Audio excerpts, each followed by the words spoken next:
It's been plagued with problems since it opened. LA's 6th Street Bridge is currently covered in graffiti, and thieves are stealing copper wiring. That means many of the lights here aren't working. And LAPD officers now drawing attention to the ongoing problems on this broken down bridge. NBC4's Alex Rozier took a trip there today to see what it looks like.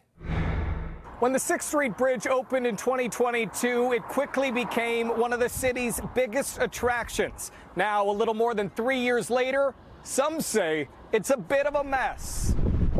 In a post on X, LAPD's Lillian Carranza with the Central Bureau said in part, quote, "Our 6th Street Bridge in Los Angeles no longer lights up at night, and it is covered with graffiti.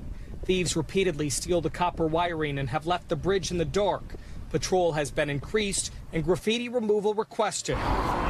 Charles lives in the Arts District and walks the bridge often. It just seemed there used to be a beautiful, clean bridge, but now you look at it, so much graffiti everywhere. If you walk up and down the bridge today, you'll see some of the sidewalks and the bridge's barriers are covered in graffiti. And so are the bases of almost every arch on this bridge, too.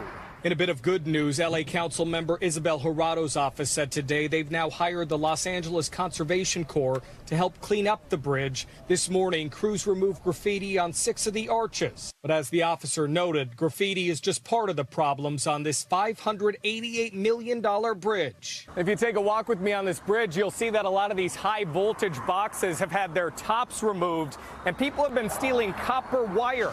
That's why the lights are out. The bridge used to be lit up, and now the lights are gone. So it'd be a real joy to have the lights come back on the bridge one day. I think it's bad everywhere in Los Angeles. Amy said the issue of copper wire theft extends beyond the bridge, and she said it needs to be addressed elsewhere first. I think, yeah, bad on the bridge, but I would rather have the copper wire stuff be dealt with in residential neighborhoods where people are walking and where there's more of a threat. In Officer Carranza's post, she said fixing the issues plaguing the bridge will require a multi-layer, community-focused approach. I know people really enjoyed it when it was all lit up, so I just hope that something is done at some point. I'm Alex Rozier, NBC4 News.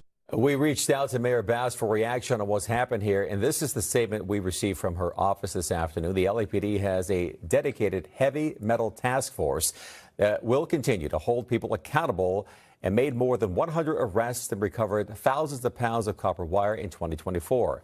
Mayor Bass has worked to better deliver city services and maintain infrastructure projects long-term throughout Los Angeles.